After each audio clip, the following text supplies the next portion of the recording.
qu'il est bon, qu'il est agréable pour les frères d'être ensemble. C'est là où Dieu déverse quoi? La bénédiction en abondance, la vie, la vie, la vie pour l'éternité. Il peut me rappeler de quel somme il s'agit, quel somme il vient de citer.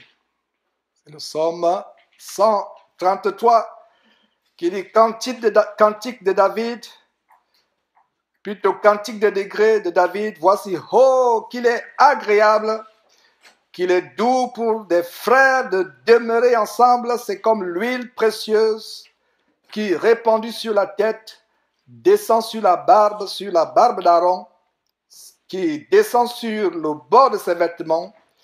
Le verset 3 de ce psaume 133 continue en disant, c'est comme la rosée de l'Hermon qui descend sur les montagnes de Sion. C'est là que l'Éternel envoie quoi? La bénédiction, la vie pour l'éternité. Mes frères, c'est une joie d'être ensemble, qu'il est bon pour les frères et sœurs d'être ensemble,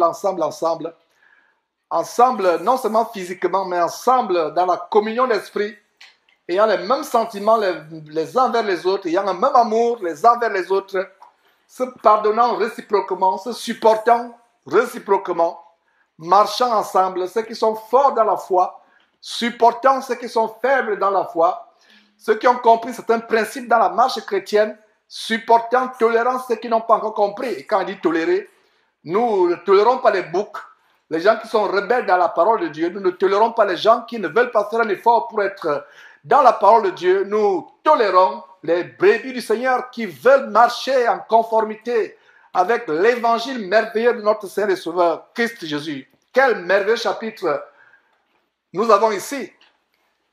Pour commencer pour poursuivre plutôt notre parcours dans les psaumes. Comme je disais lors d'un enseignement précédent, les psaumes regorgent de trésors spirituels, des bonbons spirituels, des chocolats spirituels, des perles spirituelles pour notre édification, pour notre encouragement. Et je disais que les psaumes sont une grande source d'inspiration pour adorer Dieu, pour prier Dieu.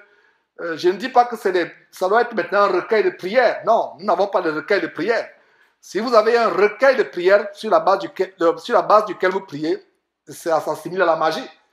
On ne prie pas sur la base d'un recueil de prière. La prière, c'est une communication directe avec Dieu, en live, en direct. Vous ne communiquez pas avec Dieu sur la base d'un livre de prière. Supposez que j'ai mon fils qui veut s'adresser à moi, qui veut me faire une requête. Il dit, papa, est-ce que nous pouvons aller nous balader au parc, jouer taper au ballon au parc samedi? Imaginez-vous que mon fils vient avec une feuille qu'il a écrite, et pendant qu'il est devant moi, il commence à lire une feuille. Il dit, cher père, que j'aime beaucoup, et il continue à lire, est-ce que tu daignes me permettre une partie de balle, de tennis ou une partie de football au parc ou au terrain de football? Agrée cette prière ou cette demande, cher père, s'il ne suis pas chrétien, je pense que ce fils doit amener chez le psychiatre ou chez le psychologue, dit qu'il n'a pas de problème, n'est-ce pas? Mais en tant que chrétien, je pense que je vais dire au démon qui a cru tourmenter mon fils, démon, sors de mon fils maintenant au nom de Jésus-Christ. Mon fils ne viendra jamais avec une liste de demandes à dire que voilà père, j'ai cette liste. Si c'est une lettre qui m'a écrite, peut-être je suis en voyage, il est en voyage, il m'écrit une lettre, d'accord. Mais il ne viendra pas avec une liste. Alors, si mon fils ne peut pas venir avec une liste d'alliances pour me la lire, alors comment allez-vous à Dieu avec des livres de prière? Le concept de livre de prière ou de recueil de prière, c'est une invention venue tout droit de l'enfer. Alors, mes frères et sœurs, voilà donc une bonne remarque par laquelle nous commençons nous poursuivons ce parcours dans les psaumes. J'aimerais commencer par le psaume 122, Cantique des degrés de David. Le roi David, ce grand psalmiste qui a écrit les psaumes, il commence en disant ceci: je suis dans la joie quand on me dit allons à la maison de l'Éternel. Je suis dans la joie. Et beaucoup de personnes confondent la maison de l'Éternel avec une maison physique. La maison de l'Éternel, dans ces temps de la grâce dans lequel nous vivons, depuis le jour de la Pentecôte, soit dit en passant, l'Église, notre Seigneur Jésus-Christ, est née le jour de la Pentecôte. Alors, depuis le jour de la Pentecôte, la maison de l'Éternel, ce n'est plus le temple de Jérusalem. La maison de l'Éternel, ce n'est pas le temple que votre soi-disant pasteur a bâti. La maison de l'Éternel, c'est nous qui sommes assis ici ce matin, par exemple, ou en ce milieu de journée. Ça, c'est la maison de l'Éternel. La maison de l'Éternel, d'abord, nous individuellement, nous sommes le temple du Saint-Esprit. Nous sommes le temple de Dieu. La Bible dit, ne savez-vous pas que votre corps est le temple du Saint-Esprit et que vous ne vous appartenez plus à vous-même et que vous appartenez à Dieu? Le corps du chrétien, c'est le temple du Saint-Esprit. Alors, je suis dans la joie. Verset 1, Psaume 122, verset 1. Je suis dans la joie quand on me dit, allons à la maison de l'Éternel. Nous sommes dans la joie quand nous allons à la maison de l'Éternel. Et de quelle maison il s'agit ici? Il s'agit de l'assemblée des frères et sœurs réunis en Christ Jésus comme nous le sommes aujourd'hui. La Bible dit, et c'est le Seigneur Jésus qui disait, là où 2 ou 3 sont assemblés en mon nom, je suis au milieu d'eux. Alors c'est une joie, mes frères et sœurs, d'être assemblés. La Bible dit, je suis dans la joie quand on me dit, allons à la maison de l'Éternel. Mes frères, est-ce que nous sommes dans la joie quand le moment de nous réunir est venu, où devons nous réunir les frères et sœurs? Parce que c'est ça la maison. C'est pas par hasard, mes frères et sœurs, que j'ai commencé par ce merveilleux psaume. Psaume 133 qui dit, voici, oh, qu'il est beau, qu'il est doux, qu'il est agréable pour les frères et sœurs de demeurer ensemble. C'est là où l'Éternel déverse la vie pour l'éternité. Mes frères et sœurs, c'est une joie d'avoir une communion. C'est une joie de communier entre les frères et sœurs. C'est une joie de partager ensemble. C'est une joie de prier ensemble. Je suis dans la joie. David ne dit pas je suis dans la tristesse quand il s'agit d'aller dans la maison de l'Éternel. La maison de l'Éternel, je le précise encore, c'est là où 2 ou 3 sont réunis. Parce que nous, individuellement, nous sommes le temple de Dieu. Et quand 2 ou 3 croyants chrétiens, véritables disciples de Jésus-Christ se réunissent, c'est la maison de l'Éternel. La maison de l'Éternel. Et d'ailleurs, si on lit par exemple cette grande révélation de l'apôtre Paul dans 2 Corinthiens chapitre 6 verset 14 où il est dit « Sortez du milieu d'eux et je vous accueillerai, vous serez mon peuple ». Le peuple de Dieu aujourd'hui, c'est nous, la maison de l'Éternel. À l'époque de l'Ancien Testament, c'était Israël. Aujourd'hui, le corps de Christ, c'est la maison de l'Éternel. Le corps de Christ n'est pas physique. Le corps de Christ, la maison de l'Éternel aujourd'hui, ce n'est pas un amas de pierre, ce n'est pas un amas de ciment, ce n'est pas un amas de blocs, de glace ou de, je ne sais pas, toutes sortes d'architecture. La maison de l'Éternel, c'est là où 2 ou 3 sont réunis. Ça peut être dans cette maison comme nous y sommes actuellement, ça peut être au parc, ça peut être dans une cour, peu importe. Ça peut même être dans un bâtiment, mais ce n'est pas le bâtiment qui est la maison de l'Éternel. C'est les chrétiens nés de nouveau qui sont la maison. Et non ces bâtisses qui ne sont que des habitations de démons qu'ils décorent avec des hôtels, avec toutes sortes de décorations infâmes. Il y a même des statues dans certains de ces bâtiments. Ce n'est pas ça la maison de l'Éternel. Alors, nous sommes au verset 1. Je relis Psaume chapitre 122. Psaume chapitre 122, verset 1. Psaume chapitre 122, verset 1. Je suis dans la joie quand on me dit allons à la maison de l'Éternel. Mais nos pieds s'arrêtent dans tes portes. Jérusalem, Jérusalem, tu es bâtie comme une ville dont les parties sont liées ensemble. Mes frères et sœurs, la Jérusalem dont parle David aujourd'hui n'existe plus. Ça m'étonne souvent pourquoi certains pasteurs encore peuvent faire des pèlerinages à Jérusalem. Il y a même des gens qui vous disent que l'huile, je vous vends l'huile qui vient du mont des Oliviers, l'huile qui a été pressée, cette huile-là guérit toute maladie. Je vous vends la bouteille à 500 000 francs CFA ou 1000 $. Elle guérit toute maladie, elle rend riche. Ou alors je vous vends l'eau qui vient du fleuve Jourdain. Ces pèlerinages qu'ils font à Jérusalem, ils vont se prosterner sur la tombe de Jésus, comme si Jésus était encore dans cette tombe. Regardez comment Satan amène les gens à aller se prosterner sur la tombe de Jésus. Quand Jésus est sorti de la tombe, qu'est-ce que l'ange a dit aux femmes qui étaient venues pour embaumer le corps de Jésus avec des aromates? Qu'est-ce que l'ange lui a dit? Cette tombe que vous cherchez n'est plus dans cette tombe. Il est comment? Il est ressuscité. Notre Seigneur merveilleux Jésus-Christ n'est plus dans une tombe à Jérusalem. Notre Seigneur Jésus-Christ n'est pas dans une tombe, n'est pas sur une croix, comme les catholiques qui ont des croix sur la poitrine, dans leur maison, dans leur temple abominable, ils ont des croix, comme si Jésus-Christ était sur une croix. Satan voudrait nous amener à voir Jésus-Christ sur la croix. Satan voulait nous amener. Satan aurait aimé si Jésus-Christ était resté sur la croix pour toujours, ou dans la tombe pour toujours. Mais il n'est plus sur une croix, il a fait quelques heures, environ 3 heures ou 4 heures, je ne sais pas exactement, mais quelques heures sur la croix. On l'a enseveli, après 3 jours et 3 nuits, dans le sein de la terre, Dieu l'a ressuscité. Donc, on ne va pas à Jérusalem visiter la tombe de Jésus-Christ. On ne va pas à Jérusalem payer l'eau du Jourdain qui coûte 1 million de francs CFA ou 10 000 euros. On ne va pas au Jourdain pour ramasser la poussière sur laquelle Jésus avait marché. Quelle abomination! Combien de vents ont soufflé sur le mont des Oliviers depuis 2000 ans?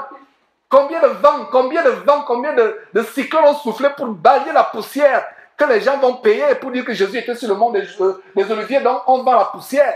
Abomination, ils vendent même. La Jérusalem aujourd'hui, c'est quoi? La Jérusalem céleste. Oh, mes frères et sœurs, allez lire. Allez lire le livre de l'Apocalypse.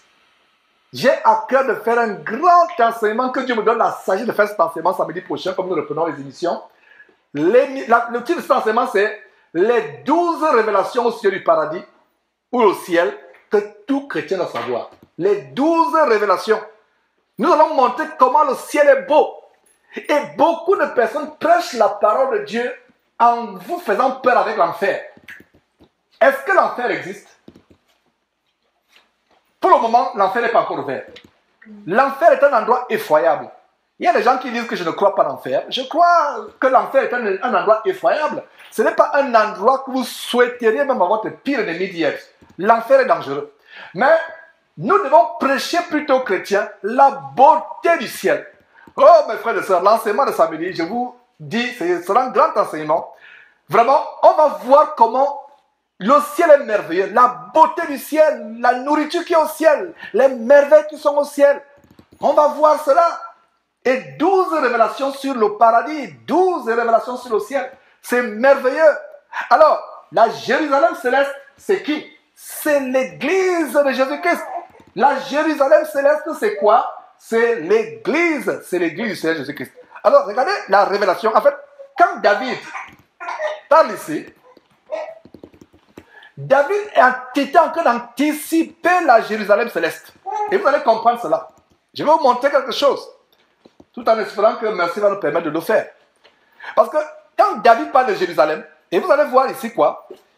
Nos pieds s'arrêtent dans tes portes. Jérusalem, Jérusalem, tu es bâti comme une ville dont les parties sont liées ensemble. Voilà le mystère du corps de Christ. Les membres du corps de Christ, les chrétiens, soudés les uns envers les autres. Les parties bâties ensemble, bâties entremêlées. Il y a la communion d'esprit, la communion de foi, la communion dans la saine doctrine, la communion de la foi, dans la prière, la communion des frères, dans l'amour, se supportant, s'aimant les uns les autres, se tolérant. On ne tolère pas le péché. Quand il dit se tolérant, nous ne tolérons pas le péché. Mais nous tolérons. Je ne dirais même pas tolérer. En fait, nous supportons les frères qui sont encore faibles dans la foi, dans l'espoir qu'ils vont être forts dans la foi. Regardez la merveilleuse révélation que nous avons ici. Jérusalem, tu es bâti comme une ville dont les parties sont liées ensemble. Voilà comment le corps de Christ, la Jérusalem céleste aujourd'hui, c'est qui? C'est vous et moi. Donc, les parties de cette ville sont liées ensemble. Liées ensemble. Et la merveilleuse révélation que Jean a vue. Voyez comment une ville qui descendait du ciel, la Jérusalem céleste. Voilà cette Jérusalem. Et cette Jérusalem céleste est constituée de qui? Est constituée pas de la Jérusalem qui est en Israël aujourd'hui. Une ville remplie d'homosexualité. Soit en passant, les frères et sœurs qui font les pèlerinages en Israël, aller-retour, ne savent pas que la plus grande ville de l'homosexualité à travers le monde, c'est Jérusalem. c'est la plus grande ville. Jérusalem est devenue même la capitale de l'homosexualité. C'est grave. Donc, les gens commencent à idolâtrer Tel Aviv. Je vais corriger, Tel Aviv, c'est la capitale. Parce que Israël, c'est le pays. Mais Tel Aviv, qui n'est pas loin de Jérusalem, c'est la capitale de la sodomie aujourd'hui à travers le monde. Alors, la parole de Dieu dit quoi? Il a dit quoi? Jérusalem, tu es bâti comme une ville. Donc, c'est évident que ce n'est pas Jérusalem physique. Jérusalem aussi aujourd'hui, c'est le corps de Christ, c'est les frères et sœurs. Regardez comment ce verset nous montre la structure organisationnelle de la Jérusalem. C'est à savoir quoi? Une ville dont les parties sont liées ensemble.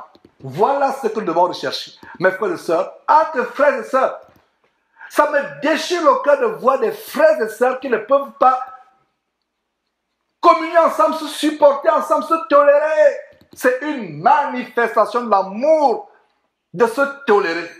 Et je rends grâce à Dieu de ce que dans cette communion que nous avons expérimenté ce que c'est, se supporter, se tolérer. Et c'est avec plusieurs années de se supporter, de se soutenir, qu'on peut véritablement bâtir une communion entre les frères et sœurs. Alors, la Jérusalem, regardez, verset 3, Jérusalem, tu es bâti comme une ville dont les parties sont liées. Et chaque fois que vous voyez Jérusalem dans la Bible, pensez à la plus grande Jérusalem, qui est le corps de Christ, la Jérusalem spirituelle, la Jérusalem céleste. Verset 4, c'est là que montent les tribus de l'Éternel, selon la loi d'Israël, pour louer le nom de l'Éternel. Voilà, c'est dans les assemblées que nous louons, comme on venait de louer tout à l'heure avec ces merveilleux cantiques. Voilà, nous louons. C'est là, dans cette Jérusalem céleste, ce corps de Christ que nous formons, que nous louons l'Éternel. Voilà, louez le nom de l'Éternel. Car là sont les trônes pour la justice, les trônes de la maison de David. Verset 6, demandez la paix de Jérusalem, que ceux qui t'aiment jouissent du repos. Voilà, le Seigneur Jésus disait, je vous donne ma paix, et il nous donne aussi le repos, mes frères et sœurs. Vous ne pouvez pas avoir le repos dans ce monde. Ce monde ne peut pas nous apporter le repos ou la paix. On a le repos véritablement en Jésus-Christ. Il y a des gens qui travaillent toute leur vie en disant que je suis en train de travailler dur pour avoir un repos paisible lors de ma retraite. On ne sait même pas si cette retraite-là, tu vas vivre jusqu'à cette retraite. Le véritable repos, c'est en Jésus-Christ. Le repos, il a dit non, vraiment, je travaille dur à 100 à l'heure parce que j'ai envie de me reposer. Je veux me... Mon frère, ma soeur, le repos, c'est en Jésus-Christ. Même au milieu de la souffrance, de la misère, tu peux avoir le repos plus que Bill Gates. Bill Gates et Warren Buffett, quand je vois comment c'est faux pasteur, mes frères et sœurs, encourage les gens à être cupides et envier les faux pasteurs. Ils n'ont pas la paix, envier les riches. Ils n'ont pas la paix. Quelle est la maladie du riche, de ces milliardaires américains? C'est l'AVC. Accident vasculaire cardiaque ou hémorragie cérébrale ou alors arrêt cardiaque subite. Parce qu'ils n'ont pas la paix. Parce que la Bible dit à celui qui est faible dans ses sentiments en Christ Jésus, tu assures la paix parce qu'il se confie en toi Dieu. La paix véritable, le repos. Le monde ne peut pas nous donner le repos. Le monde ne peut pas nous donner le repos. Le plus grand repos que nous avons, c'est en Jésus-Christ.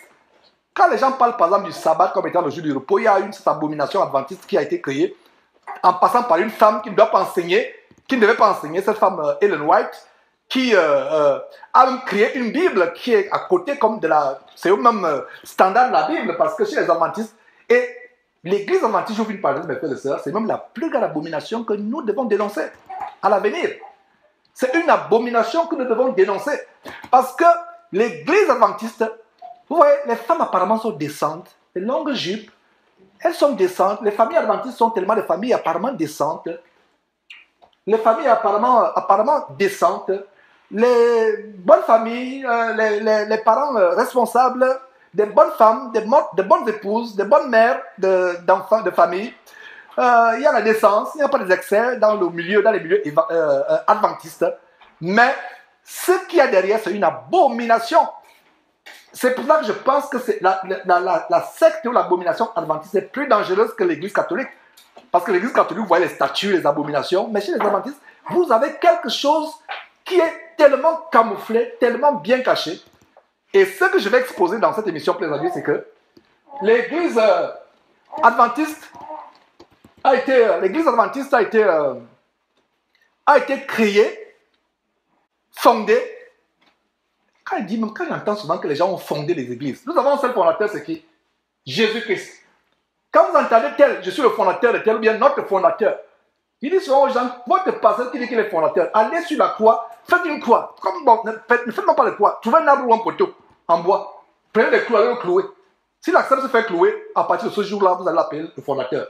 Mais nous connaissons une seule personne qui a accepté de mourir sur la croix, c'est lui le fondateur. Il n'y a pas deux fondateurs.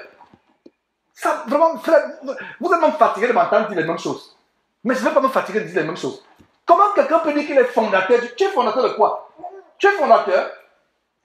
Suis-moi. Tu me suis. Je vais dans une quincaillerie. Je prends un marteau. Je prends des gros clous. Même pas des petits clous seulement. Il dit, mets le doigt là, un doigt. Même pas la main, mets seulement un doigt là, je cloue. Mets le pouce ici, l'index là-bas, je cloue. Si tu acceptes là, on te met même 10 minutes là, étant cloué. Je transfère ce bien. Après, on va te dire, hey, fondateur. Et on va se positionner devant toi et dire que fondateur. Tu es fondateur. Regardez une autre hérésie, mes frères et sœurs, et nous devons véhiculer ces choses autour de nous. Il n'y a pas deux fondateurs de l'Église. Il y a combien de fondateurs de l'Église? Le seul fondateur. Le seul fondateur. Et si vous lisez Éphésiens chapitre 2, verset 20, ce verset que j'aime bien citer, nous bâtissons sur le fondement des apôtres et des prophètes. Jésus-Christ étant la pierre comment? Angulaire. Dans pierre angulaire, il y a aussi fondateur. Il n'y a pas de pierre angulaire, il n'y a pas de fondateur. Alors, quand nous voyons l'abomination, j'ouvre cette parenthèse parce que c'est le mot repos. Et il y a cette abomination adventiste qui pense que samedi c'est le jour du repos. Non! Le repos que Jésus qui nous a donné va au-delà d'un simple jour. Parce que les gens qui observent le jour du sabbat, pour dire que Dieu nous a dit d'observer le sabbat, il faut qu'ils observent toutes les ordonnances liées au sabbat. Il y a même des plats que vous devez faire le sabbat. Alors que vous ne devez même rien faire le sabbat. Il y a même des distances que vous ne devez pas traverser. Il y a une manière de faire votre pain sans levain pour le... En fait, il y avait toutes sortes d'ordonnances dans la Bible pour ce sabbat. Il y a des distances que vous ne devez pas traverser. Il ne s'agit pas seulement de ne pas manger. Vous ne devez pas travailler. Il y a beaucoup d'ordonnances. Alors, le sabbat signifie le repos. Jésus-Christ, après sa mort sur la croix et avec sa résurrection, et avec le jour de la Pentecôte, nous a amené le repos. Donc, cette abomination d'Ellen White, qui a créé, parce que c'est Ellen White qui a fondé l'abomination adventiste, et en fondant l'abomination adventiste, les démons l'ont amené à enseigner la Bible et à créer même une Bible. C'est pour ça que dans les milieux adventistes, ils ont deux Bibles. La Bible de Ellen White et la Bible que vous et moi nous avons, qui sont parallèles. La parole de Dieu interdit à une femme d'enseigner la Bible ou d'être pasteur. Donc voilà comment toute une abomination est fondée sur un mensonge. Donc c'est une parenthèse par rapport au repos. Donc, le verset 7, Psaume 122, verset 7, que la paix soit dans tes murs et la tranquillité dans les palais. Et à cause, verset 8, à cause... Voilà, le verset 5 d'abord disait que ceux qui t'aiment juste du repos. Donc le repos aujourd'hui, mes frères et sœurs, c'est en Christ Jésus. C'est un repos. Nous sommes entrés dans ce repos. Qu'est-ce que le Seigneur Jésus disait? Venez à moi, vous toutes qui êtes fatigués et chargés, et je vous donnerai quoi? Du repos. Quelle est l'une des raisons pour lesquelles Jésus a été tué sur la croix? Les chefs d'accusation, pour parler en langage judiciaire. Les chefs d'accusation des chefs religieux. Quels sont les actes d'accusation? Quel est l'acte d'accusation de Jésus? Les différents points d'acte d'accusation de Jésus-Christ. Quel est l'un des points? Dans l'acte d'accusation de Jésus-Christ, un des points c'était quoi? Il profane quoi? Le sabbat. Lui-même il a dit, le Fils de l'homme est maître de quoi? Du sabbat. Le Fils de l'homme est maître du sabbat. Est maître du sabbat. Nous sommes maîtres du sabbat. Le Fils de l'homme, nous sommes comme Jésus-Christ, nous sommes maîtres du sabbat. Alors, venez à moi, vous tous qui êtes fatigués et chargés, je vous donnerai quoi? Du repos. Je vous donnerai du repos. Venez à moi, vous tous qui êtes fatigués, je vous donne le repos. Ce n'est pas le repos qui consiste dans un seul jour. Alors, votre sabbat c'est samedi. Donc vous n'aurez que le repos que samedi et les autres jours. Or, le repos de Jésus-Christ, c'est un repos tous les jours. C'est un repos spirituel. Malgré les tribulations que ton mari peut te faire si tu es un mari incroyant, que ta femme peut te faire si tu es une femme incroyante, malgré les tribulations que tes enfants peuvent te donner, si tu as des enfants incroyables, la paix de Jésus-Christ, c'est aussi le repos. Regardez comment, mes frères et sœurs, l'ennemi voudrait qu'on limite le repos de Jésus-Christ à un simple jour, le sabbat. Non! Donc ça veut dire que vous reposez, vous avez le repos de Jésus-Christ, le sabbat, vous reposez, mais donc, et quand est-il le mardi, mercredi, jeudi, vendredi, le reste de la semaine? Le repos de Jésus-Christ, c'est tous les jours. Il a dit en Matthieu chapitre 28, verset 20, je serai avec vous combien de jours? Tous les jours de votre vie. Tous les jours de votre vie. Tous les jours de votre vie. Donc, le repos de Jésus-Christ, c'est la plus grande chose, l'une des plus grandes choses que nous pouvons avoir aujourd'hui. Le repos, il est spirituel. Et comment nous avons ce repos? Comment nous avons ce repos? Nous avons ce repos en notre foi en Jésus-Christ, que malgré tout ce que nous pouvons traverser, il est là, il nous soutient. Nous aurons la solution. La Bible dit à celui qui est ferme dans ses sentiments, tu assures la paix parce qu'il se confie en toi. Tu n'as pas la paix parce que la maladie est partie. Tu n'as pas la paix parce que tu as pu enfin trouver un travail après des années de chômage. Tu n'as pas la paix parce que tu as pu avoir ce merveilleux mari que tu voulais. Tu as la paix parce que la Bible déclare de te confier en Jésus-Christ. Tu as la paix parce que tu mets ta confiance en Jésus-Christ malgré la fournaise que tu peux traverser. Je connais 3 jeunes gens, Shadrach, Meshach et Abednego. Allez lire cette histoire dans Daniel chapitre 3. Ces enfants avaient désobéi. Pourtant, c'était des enfants qui aimaient le roi Nebuchadnezzar, qui étaient de merveilleux serviteurs pour le roi Nebuchadnezzar. Mais quand il s'agissait de désobéir à Dieu pour obéir au roi de Nebuchadnezzar, ils ont dit non, non, je préfère obéir à Dieu. C'est une abomination pour un homme de se prosterner sur une statue comme les catholiques le font. Alors, le roi Nebuchadnezzar, inspiré par Lucifer, le diable, a érigé une statue d'or de 60 coudées en or. Et il a dit à tous les gens de sa région, il avait tout un empire qui allait d'Israël jusqu'aux confins de l'Inde. Une grande partie de toute l'Asie. Et il a dit, quiconque ne se prosternera pas devant cette statue sera immédiatement jeté dans la fournaise ardente. Shadrach, Meshach et Abednego ont dit, ô roi, malgré tout le respect qu'on a pour toi, nous ne nous prosternerons pas devant devant la statue que tu as élevée. Le roi dit, ah bon? Alors je vais vous jeter dans ma fournaise ardente, chauffer 7 fois plus qu'il ne convenait de la chauffer. Et il a dit, en passant, je verrai quel Dieu va vous délivrer de ma main. Ces 3 enfants ont été jetés dans la fournaise ardente ayant la paix. Donc, mon frère, ma soeur qui écoute cet enseignement ce matin, quelle que soit la fournaise dans laquelle tu travailles, dans laquelle l'ennemi t'a mise, quels que soient les problèmes que tu as, attrape la paix de Jésus-Christ. Attrape le repos. Et comment nous l'attrapons? Je précise encore. Quelqu'un va me dire, mais Georges, comment je peux faire pour attraper le repos de Jésus-Christ? Comment je peux faire pour avoir la paix de Jésus-Christ? C'est par la foi. C'est par la foi, mes frères. Ça veut dire que tu n'es pas guéri parce que la maladie est partie. Tu guéris parce que la Bible dit que tu es guéri. Et tu guéris parce que tu sais que malgré la maladie, le corps qui fait mal là, tu es guéri. Tu n'es pas guéri parce que la fournaise s'est éteinte. Non, tu n'as pas la paix ou le repos parce que la fournaise s'est éteinte. Tu as la paix et le repos parce que malgré tout ce que tu peux traverser, mes frères et sœurs, tu as le repos parce que le Seigneur a promis. Nombre chapitre 23, verset 19 dit, Dieu n'est pas un homme pour mentir, ni fils d'un homme pour se repentir. Ce qu'il a dit, ne le fera-t-il pas? Ce qu'il a déclaré, ne l'exécutera-t-il pas? Le Fils de Dieu dit, venez à moi, vous tous qui êtes fatigués et chargés, je vous donnerai quoi? Du repos. Il n'a pas menti. Venez à moi, va à Jésus-Christ par la foi. Malgré tout ce que tu peux traverser, tu peux avoir la paix. Il y a des personnes, j'ai rencontré des frères ou des sœurs, ils te racontent ce qu'ils traversent, mais tu vois le frère et la sœur, ils sont toujours souriants, de bonne humeur. Tu te demandes, mais comment, est-ce que c'est des êtres humains ou des robots? Avec tout ce qu'ils endurent, comment ils peuvent avoir la paix? C'est parce qu'ils ont expérimenté les choses que je vous enseigne. Mes frères et sœurs, c'est merveilleux de comprendre que la véritable paix du Seigneur Jésus-Christ, ce n'est pas la paix selon le monde. Je me suis toujours posé la question, ces prix Nobel de paix qui sont dans le monde, prix Nobel de la paix, tel. Prix Nobel de la paix tel. On donne les prix Nobel de la paix à des gens qui n'ont expérimenté pas la paix. Ils ne peuvent pas dormir la nuit. Ils ont des soucis, mais ils ont les prix Nobel de la paix. Le plus grand prix de la paix que nous avons a été payé par Jésus-Christ. Et quand on dit paix, repos. Le repos, quand la Bible dit que l'Église était en paix, quand la Bible dit que l'Église était en paix, à un moment, il y avait la persécution, à un moment, en paix, et le repos, parce que paix et repos vont ensemble. Vous ne pouvez pas avoir de repos sans paix, vous ne pouvez pas avoir de paix sans repos. La paix suppose que vous avez le repos, vous avez une accalmie, tout va bien.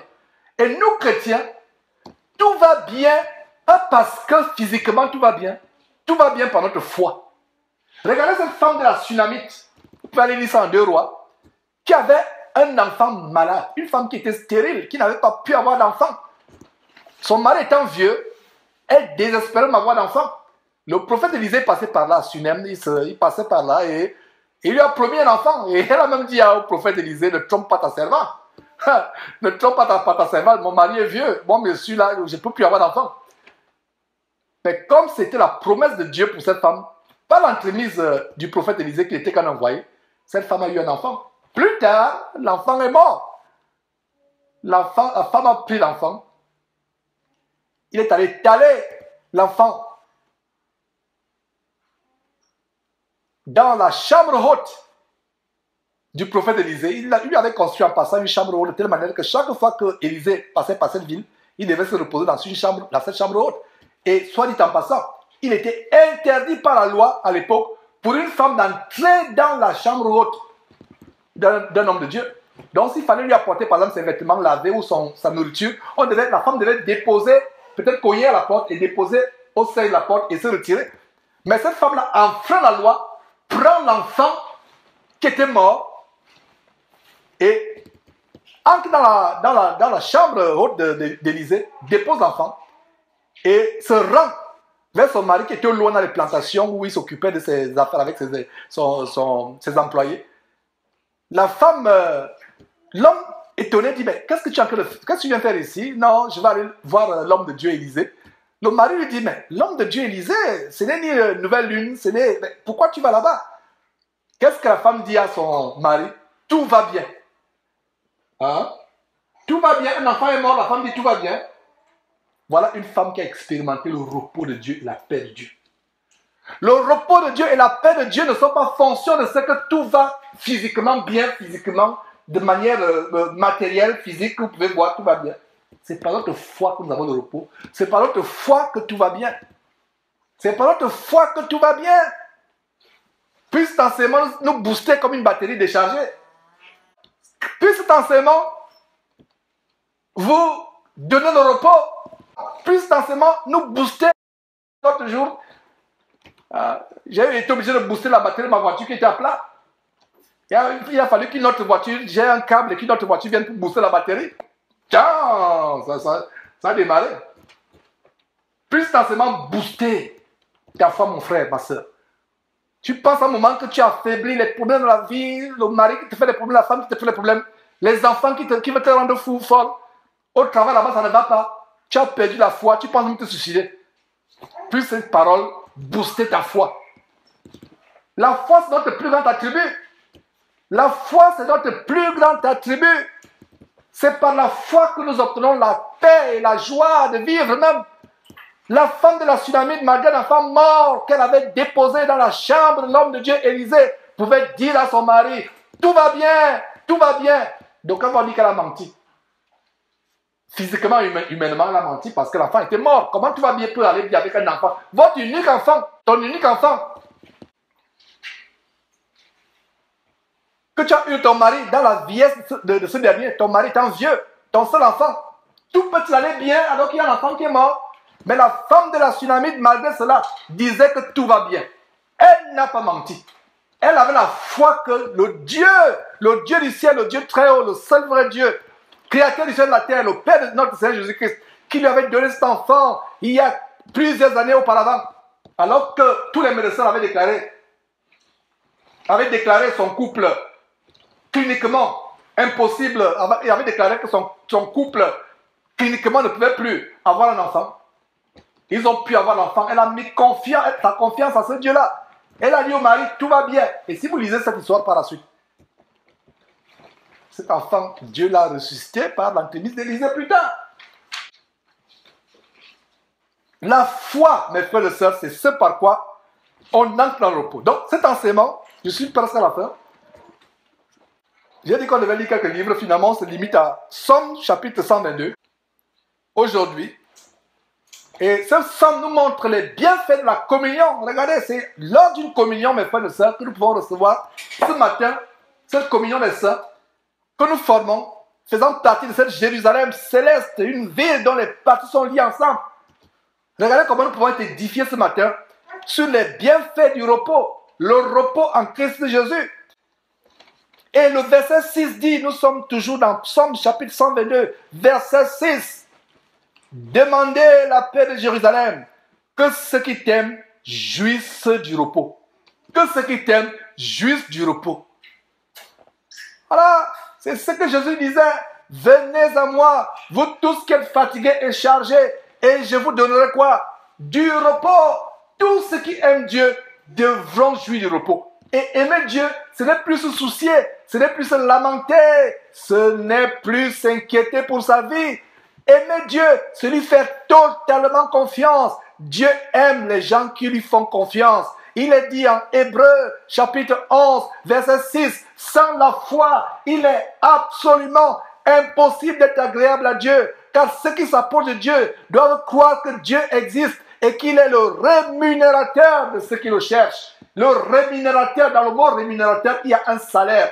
Par ta foi, tu as un salaire. Et le salaire de la foi, c'est l'exaucement à tes prières. Il y a un salaire dans la foi. Le salaire de la foi, c'est l'exaucement de la prière. Quelle que soit la situation que tu peux traverser, quelles que soient les difficultés de la vie, tu désespères même de conserver la vie. Tu as l'impression que le ciel entier tombe sur ta tête. Tu es sous une montagne de dettes, une montagne de difficultés. Tu as l'impression qu'on viendra dans quelques jours prendre le matelas même qui est sous toi ou la chemise que tu as sur tes os, tellement tu n'es même plus charnu, tu es vraiment fatigué par la vie. Mais la Bible dit, et c'est Jésus-Christ qui disait, venez à moi, vous tous qui êtes fatigués et chargés, je vous donnerai le repos. Le repos de Jésus-Christ, ça produit la paix. Là où quelqu'un d'autre aurait pu se suicider, tu es en vie et tu glorifies Dieu. Là où quelqu'un d'autre aurait pu avoir un AVC ou une crise cardiaque, tu es en bonne santé, resplendissant. Et les gens vont dire, mais cette femme, cet homme, cet enfant, regardez tous les problèmes qui... Nous voyons les problèmes. Mais regardez, ça me rappelle qui? Ça me rappelle Job, un homme. Oh, mes frères et sœurs. Il avait perdu ses enfants le même jour, toute sa richesse. Même la femme insensée qu'il avait, lui dit, maudit Dieu, meurt. Il a seulement dit à sa femme, tu parles comme une femme insensée. Et comme si cela ne suffisait pas, Dieu a permis à Satan de le frapper. Dieu a permis à Satan de le frapper d'un ulcère malin. De la plante des pieds jusqu'au sommet de la tête. Au point où il s'asseyait sur la cendre à longueur de journée avec des morceaux de poterie. Des morceaux d'une jarre en poterie cassée. Il se grattait le corps pour se soulager de ces pustules sanguinolentes et purulentes qui recouvraient tout son corps, du sommet de la tête jusqu'à la plante des pieds. Il n'a pas désespéré. Malgré le fait que sa chair dépérissait, malgré le fait qu'il pourrissait, il était devenu une pourriture vivante. Mais son âme avait continué à glorifier Dieu. Son âme avait continué à avoir la paix en Dieu. Son intelligence, sa conscience, tout son être, son cœur glorifiait Dieu. Mes frères et sœurs, malgré tout cela, malgré son corps qui était dans la pourriture, son corps qui pourrissait, quelle douleur de perdre tous ses enfants en même jour. Bien que la perte d'un enfant, mes frères et sœurs, vous déchire le cœur. Qu'en est-il la perte de 10 enfants en un même jour? Puisse l'enseignement vous booster. Puisse l'enseignement nous apporter la paix, la joie. Je parlais de Job tout à l'heure. Qu'en est-il de perdre tous ses enfants en un même jour? Qu'en est-il de toutes ses propriétés? La Bible ne dit-elle pas que Job était l'homme le plus influent et le plus riche de toute sa contrée, le plus considéré? Cet homme, malgré la souffrance intense qu'il a expérimentée, avait la paix et le repos dans le cœur. Comment un homme peut-il avoir le repos et la paix dans le cœur avec tous les enfants qui sont morts? Comment un homme peut-il avoir du repos ayant perdu toutes ses propriétés, toutes ses richesses? Comment un homme peut-il avoir du repos quand au milieu de toutes ces souffrances, sa propre femme même lui dit de maudire Dieu? Regardez, un homme qui est affligé, son âme est tellement dans la douleur, dans l'affliction. En un seul jour, il perd toutes ses propriétés, toute sa famille, je vais dire tous ses enfants sont morts. Et comme si cela ne suffisait pas, sa propre femme lui dit, maudit Dieu et meurt. Qui peut plus vous apporter la consolation quand vous traversez les tourments, si ce n'est votre femme, ou si c'est votre mari? Mais vous êtes persécuté par l'ennemi, le diable. C'est votre propre femme, l'os de vos os, la chair de votre chair qui vous dit de maudire Dieu. Malgré cela, Job était dans une confiance infléchissable, imperturbable. Il avait le repos. Voilà un bel exemple de comment un homme peut expérimenter le repos et la paix de Dieu, même au milieu des persécutions, des tribulations. Voilà un exemple comment un homme de Dieu, un serviteur de Dieu, peut expérimenter le repos, la paix de Christ. Et le Seigneur Jésus disait, je vous donne ma paix. Et quand vous disiez paix, paix et repos pouvaient être interchangeables. Et Jésus disait, je vous donne ma paix. Je ne vous la donne pas comme le monde donne. La paix du monde, très belle maison, très beau salaire. Les affaires, ça marche. Ah, les enfants, tel a eu l'entrée à l'école de droit de la Harvard, l'autre est entré à l'école d'ingénierie de pont et chaussée en France ou bien de MIT aux États-Unis. Voilà. Je viens de finir un deuxième chalet de vacances au bord de la mer dans telle ville exotique. Ça, c'est la paix du monde. Jésus dit, je ne vous donne pas ma paix comme le monde vous donne. Et généralement, mes frères et sœurs, la paix de Dieu sera au milieu de beaucoup de tribulations et de pressions. La paix de Dieu sera au milieu de beaucoup de tourments.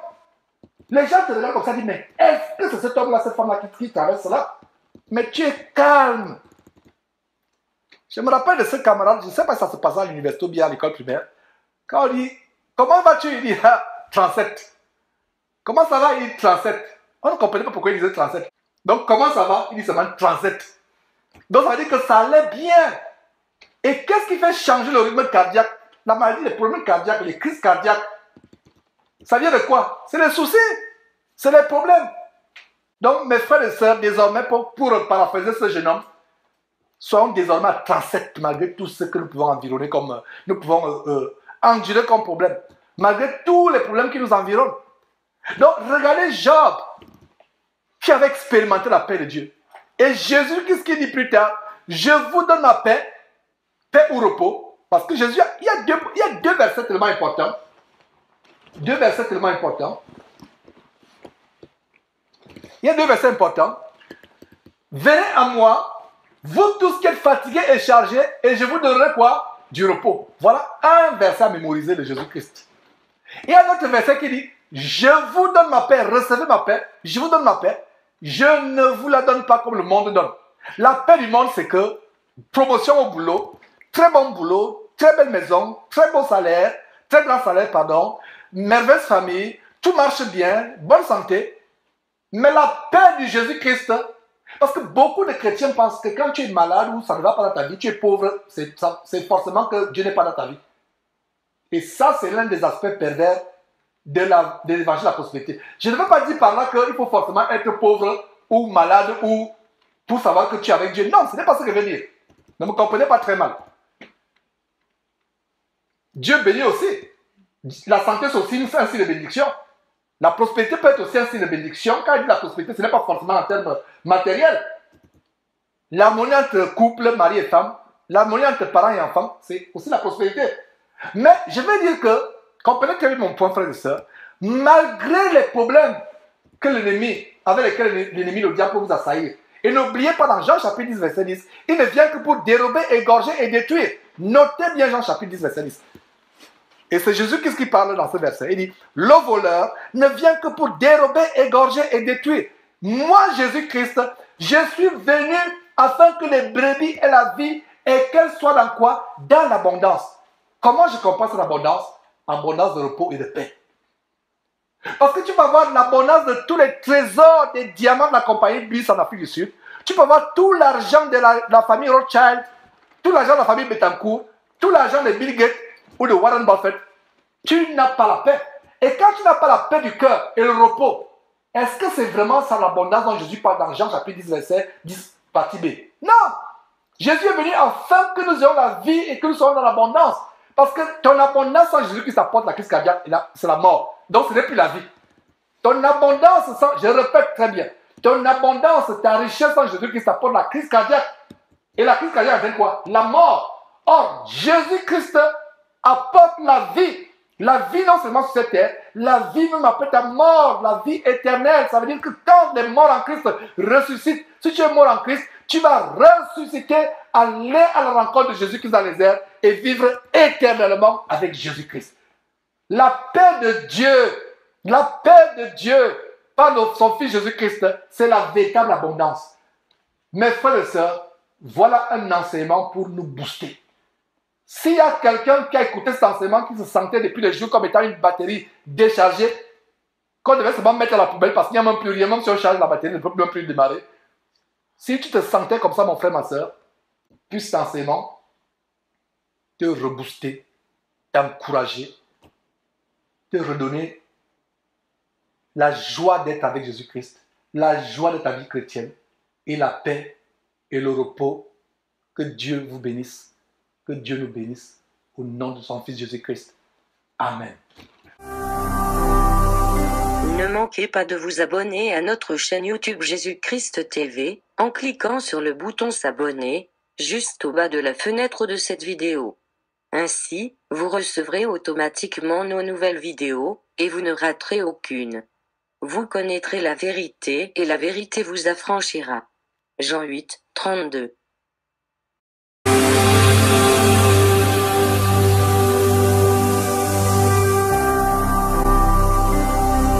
Jésus-Christ TV, vous connaîtrez la vérité et la vérité vous affranchira.